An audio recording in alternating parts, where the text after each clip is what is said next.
الحمد لله نحمده ونستعينه ونستغفره ونؤمن به ونتوكل عليه وأعوذ بالله من الشيطان الرجيم بسم الله الرحمن الرحيم وقال الله تبارك وتعالى في الكلام المجيد والفرقان الحميد إن هذا القرآن يهدي للتي هي أقوم ويبشر المؤمنين صدق اللہ العظیم۔ ایک ایک آیت قرآن کی تلاوت کرنا، ایک ایک آیت قرآن کی تلاوت کرنا، جان پر کھیل کر اظہار صداقت کرنا۔ اس نے جو لفظ سر سینہ صحرا لکھا، مٹ سکے گا نہ ہواؤں سے کچھ ایسا لکھا۔ اس نے ایمان سے چمکتی ہوئی پیشانی پر خون سے اپنے صحابہ کا قصیدہ لکھا۔ میرے غیوم نوجوانوں اور دوستوں، یہ ختم قرآن کا موقع ہے۔ قرآن اور صاحب قرآن یہ تو علیحدہ علیحدہ موضوع ہیں۔ اگر میں یہ کہوں کہ دونوں ایک ہیں تو اس میں کلام نہیں ہے، کہ قرآن بھی وہی ہے اور صاحب قرآن بھی وہی ہے۔ فرق کیا ہے؟ فرق یہ ہے قرآن علم ہے، نبی عمل ہے۔ قرآن متن ہے، نبی تشریح ہے۔ قرآن اجمال ہے، نبی تفصیل ہے۔ قرآن کتاب میں اللہ کا کلام ہے، محمد چلتا پھرتا اللہ کا کلام ہے۔ قرآن بے مثال ہے، کیوں؟ اس لیے کہ جس پیغمبر پہ اترا وہ پیغمبر بھی بے مثال ہے۔ قرآن لا زوال ہے، جس نبی پہ اترا وہ نبی بھی لا زوال ہے۔ قرآن کو پڑھ کر کوئی تھکتا نہیں ہے، محمد کو دیکھ کر بھی تو تھکتا نہیں ہے۔ قرآن بے مثال ہے۔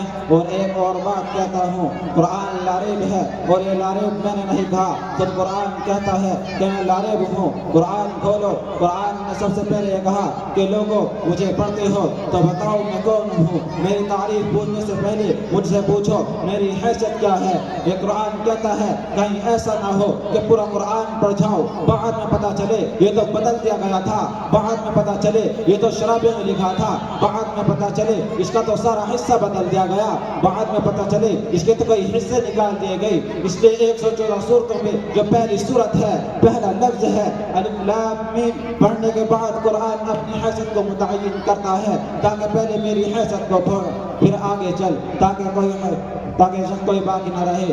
قرآن نے کہا الف لام میم ذالک الکتاب لا ریب فیہ۔ اور الف لام میم کیا ہے؟ الف کیا ہے؟ لام کیا ہے؟ میم کیا ہے؟ اس پر تم غور نہیں کرتے ہو۔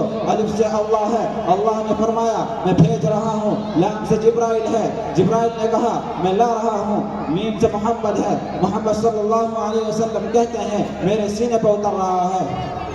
الف لام میم، اگر کتاب میں کرنا ہے تو الف میں کر، اگر کتاب میں کرنا ہے تو لام میں کر، اگر کتاب میں کرنا ہے تو میم پہ شک کر۔ الف پہ شک کرے گا دہریہ بن جائے گا، لام پہ شک کرے گا کافر بن جائے گا، میم پہ شک کرے گا محمد کا منکر بن جائے گا۔ تو تین شکوں سے گزر کر شک آگے بڑھے گا، جب شک آگے نہیں بڑھے گا تو پھر قرآن جیسی بے مثال کتاب کوئی نہیں۔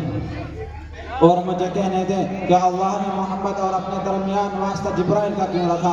اس لیے رکھا کہ جبرائیل فرشتوں کا سردار ہے، اور قرآن نے خود کہا ہے قُلْ مَا كَانَ عَدُوًّا لِجِبْرِيلَ فَإِنَّهُ نَزَّلَهُ عَلَىٰ قَلْبِكَ۔ جو شخص جبرائیل کا دشمن ہے وہ محمد تیرا بھی دشمن ہے، میرا بھی دشمن ہے۔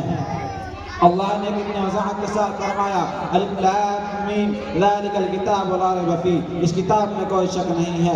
لیکن خدا نے پوری کتاب کا نچوڑ 3 لفظوں میں لکھا ہے، الف میں، لام میں، میم میں۔ کہہ دیا راوی اللہ ہے، راوی جبرائیل ہے، راوی محمد ہے۔ اللہ سے سچا کوئی نہیں، محمد سے سچا کوئی نہیں۔ بھیجنے والا تیرا خالق ہے، لانے والا فرشتوں کا سردار ہے، جس پہ اترا وہ نبیوں کا سردار ہے۔ اب جھوٹا کس کو کہے گا؟ اللہ خدا کو کہے گا یا جبرائیل کو کہے گا یا محمد صلی اللہ علیہ وسلم کو کہے گا؟ جب خدا سچا، جبرائیل سچا، محمد صلی اللہ علیہ وسلم سچا، تو پھر مجھے کہنے دیں کہ جو کتاب خدا نے بھیجی ہے، جبرائیل کے ہاتھ سے بھیجی ہے، محمد صلی اللہ علیہ وسلم کے سینے پہ اتاری ہے، وہ سچی ہے، لا شک ہے۔ اس لیے قرآن نے کہا الف لام میم ذالک الکتاب لا ریب فیہ، اس میں کوئی شک نہیں۔